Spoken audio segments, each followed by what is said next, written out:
Dokete Ramogi TV wadhi nyime wadhi nyake kaonti ma Kisumu sub kaonti manyando jo-ohala mawuok Ahero Kano sub kaonti manyando kaonti ma Kisumu kwano lal ma wiye oyugno magiyudo tok pong mar oula mabeno pongo chiro kendo ketho mwandu gi modhuro kaluwore kod koth ma osebedo ka chwe pachoka. Millicent Adhiambo miyo waler mathoth. Kamano e kaka chiro ne chalo bang' koth mane ochwe otieno mane piny orugodo chieng' tich ariyo jumani e yor manyo gi mapile chunogi ni nyaka giyer e wi oula mondo ginyal uso. Moko kuomgi kungo chako kod tuomo pi e dukni gi eka giye pi. Ywak gi chalo kamae ka gikwano lal ma bende oula osekelo negi. Wach moseti matimore Ahero mar pi maturo ji to wuok e sewage wasewuoye sani koro nyaka ne nyong'o bed is first term. Drainage ni osetagowa mang'eny nikech kata mane governor campaign na siemo ne ka chung kara mause ni jatelo wang' ni parwa ombulu to wadhi miyi. Jowadwa nyaka na miyo ombulu. An gi chandruok makiano mbucha ni ousa kech benega. Kendo sani endi kata daktari dwa loro chiro.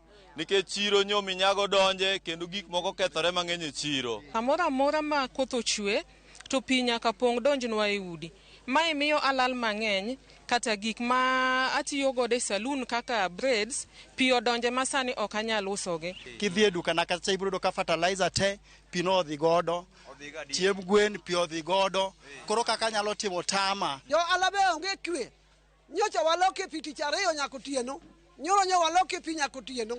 Mwauso gin gik makethore ma pi okethonwa maonge kaka wanyalo timo. Sani wadong' gi lwetwa nono nikech pi oketho gimoro amora e chich Ahero kaeni. Gilero ni kata mana nyaldiema koro ochomo gi tir kaluwore ni oula no ochido matamre gi nono. Gini biro gi gik mopogore opogore, obiro gi en oriwore nyaka gi pi sewage. Sani koro atone gi lweta nono, tuoche mang'eny biro maka. To okatiyo seche mang tuoche gi omaka adwa thiedhora nade. Dukni wapiyo turo te maonge kaka wanyalo bedo compensated to sururu ketwago ni mondo mi wachul. There is a threat of cholera also. Sewage ni oting'o nyaka minyaga maka wayoro to ichudo wagi kolera gi thuon jowadwa. Ahero kolera dhi nego wato hospital be onge yath. Kwayo gine ten kaunti ma Kisumu ema e sama bende gibogo weyo solo osuru ponono ywak gi obiro medo gore Luanda kaka ndalo mosekalo. Gi compensate wa nikech obedo matek. Aselalo 70,000 sani. Koro akian jomage mabro konya. Konywa uru, sirkal konywa. Ok town mondo gingi kaka gibiro losonwa town mondo bed kaka town nikech mwayude kaka wakonyore. Ok wanyal tero nyithindo sikul ko waonge kod pesa. Pesa bende ma ng'ato nyalo miwa kata loan mamiwa mondo walok godo bende onge.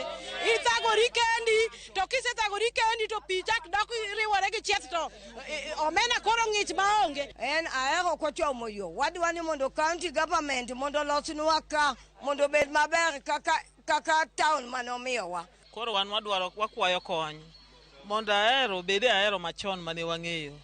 Ahero ka chako bede 85 to gima nya neno masebedo kaneno ka koth ochwe buoga kendo tama kaka nyalo tiyo. Nikech Ahero e chiro maduong' magolo pesa kiluwo gi Kibuye. To chiro magolo pesa mang'eny onego bed ni service bi miye maber. Ok wanyal yudo konyruok. Wawacho ni osuru ma iga ni ok wadhi golo. Mamano wach ni onego gini dongo wiye.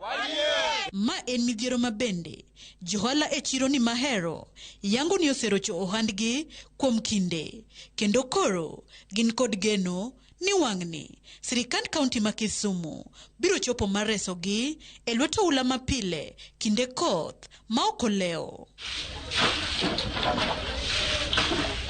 Millicent Adhiambo, Ramogi TV, Ahero, Nyando, Kisumu County.